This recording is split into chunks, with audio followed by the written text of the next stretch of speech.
মুর্শিদাবাদ জেলার বহরমপুর লোকসভা কেন্দ্র থেকে প্রায় লক্ষাধিক ভোটে জয়লাভ করে তৃণমূল প্রার্থী ইউসুফ পাঠান। আর এতে উচ্ছ্বাসিত শিমুলিয়া অঞ্চলের তৃণমূলের নেতাকর্মীরা। শিমুলিয়া অঞ্চলের পক্ষ থেকে বিপুল ভোটে জয়ী হয়েছেন তৃণমূল প্রার্থী ইউসুফ পাঠান। শিমুলিয়া অঞ্চল তৃণমূল কংগ্রেস বিপুল ভোটে জয়লাভ করেছে ভরতপুর 2 নম্বর ব্লক থেকে লোকসভা ভোটে। হাজার হাজার ভোটে তাই কর্মীরা বিজয় মিছিল পালন করলো। এই বিজয় মিছিল হয় শিমুলিয়া গ্রাম, এরেরা গ্রাম, সোনারুন্দি গ্রাম সহ বিভিন্ন গ্রামে। ভরতপুর 2 নম্বর ব্লক পঞ্চায়েত সমিতির সদস্য আফরান রহমান, শিমুলিয়া গ্রাম পঞ্চায়েতের প্রধান ফিরোজা খাতুন, উপপ্রধান কামাল হোসেন সহ অন্যান্যরা। সবুজ আবিরে মেতে ওঠেন কর্মী সমর্থকেরা।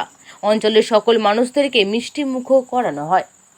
ভোটে যে প্রার্থী ছিল সে এবার ব্যাপক ভোটে জিতেছে বা আপনার অঞ্চল থেকেও মোটামুটি ভালো ভোট পেয়েছে। এবার এখান থেকে পূর্বে কংগ্রেসের মাটি হারানো মনে করছেন? এটা শুনুন, এটা মমতা বন্দ্যোপাধ্যায়ের উন্নয়নের মানে যে ধারা, তার সাথে এরা সেনাপতি অভিষেক বন্দ্যোপাধ্যায় যে মানুষের পাশে। আপনি দেখুন প্রতিটা বাড়িতে কাজ আছে। আমাদের তৃণমূল কংগ্রেসের কর্মীরা এবং সৈনিকরা যেভাবে মানুষের পরিষেবা দেয়, সেই পরিষেবার ভোট হয়েছে।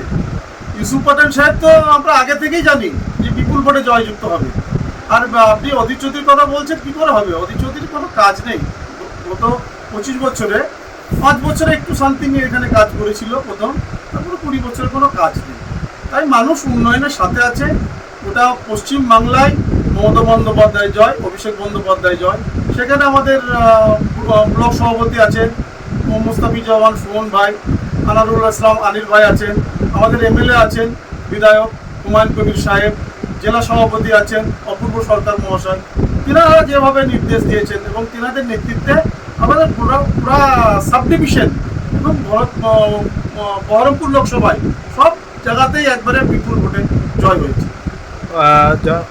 গত কংগ্রেসের সাংসদ অধীর চৌধুরী ছিল বা এলাকায় সাংসদ তবে কমই কাজ করেছে বা মানুষকে বঞ্চনার দিক থেকে বঞ্চনা করে রেখেছিলেন। শুনুন, অধীর চৌধুরী এলাকায় আসেনি কোনোদিন। বলছি তো 5 বছর, প্রথম 5 বছর এসেছে। আমরাও কংগ্রেস থেকেই আজকে তৃণমূল কংগ্রেস। আমরাও কিন্তু মার খেয়েছি বামফ্রন্টের সাথে, মার খেয়ে এখনো কেস চলে। সেই মার খেয়ে আমরা কংগ্রেস থেকেই কিন্তু আমরা তৃণমূল কংগ্রেস। আমার নেত্রী মমতা বন্দ্যোপাধ্যায় তিনিও মানে কংগ্রেস থেকেই তৃণমূলে। আজকে দেখুন গোটা বাংলা এবং সর্বত্র ওটা ভারতবর্ষে একটা নাম, ভারতবর্ষ বলা ভুল হবে, ওটা বিশ্বে মমতা বন্দ্যোপাধ্যায়ের নাম। মূলত কি মহিলার লক্ষ্মী ভাণ্ডার ভোটটা মূলত বেশি পড়েছে মনে করছেন? না, লক্ষ্মীর ভাণ্ডার, স্বাস্থ্যসাথী, সবুজ সাথী, বার্ধক্য ভাতা, বিধবা ভাতা, এগুলো তো আছেই। সবুজ সাথী বলুন। মূলত বাংলা কেন্দ্রীয় বঞ্চনার বিরুদ্ধে মানুষ মুখ্য জবাব এই ভোটে দিয়েছে মনে করছেন?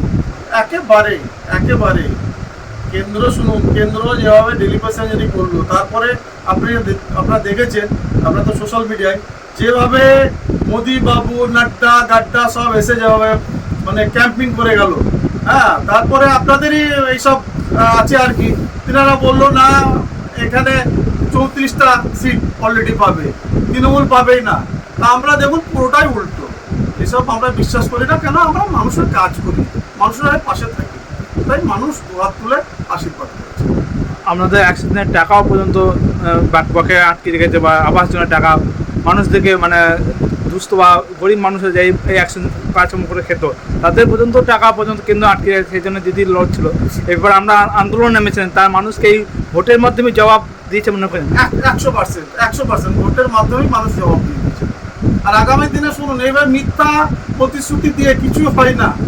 আপনারা বলুন, আজ ওই ভারতীয় জনতা পার্টির কটা নেতা বা নেত্রী আছে এখানে বলুন? ওরাই ভোট আসবে, আবার এই 26-এ যখন বিধানসভা আসবে তখন দেখবেন এসে মানে বন্ধু হবে, ভাই হবে, দাদা হবে, দিদিমা হবে, এইরকম ক্যাম্পিং করবে। কিন্তু মানুষ কখনোই ভুলবে না মমতা বন্দ্যোপাধ্যায়ের উন্নয়ন। অভিষেক বন্দ্যোপাধ্যায় যেভাবে পরিচালনা করে আমাদের গোটা ভারতবর্ষ চালাচ্ছে। এটা জয়ের উদ্দেশ্যে, কাদের উদ্দেশ্যে জয় বলবেন?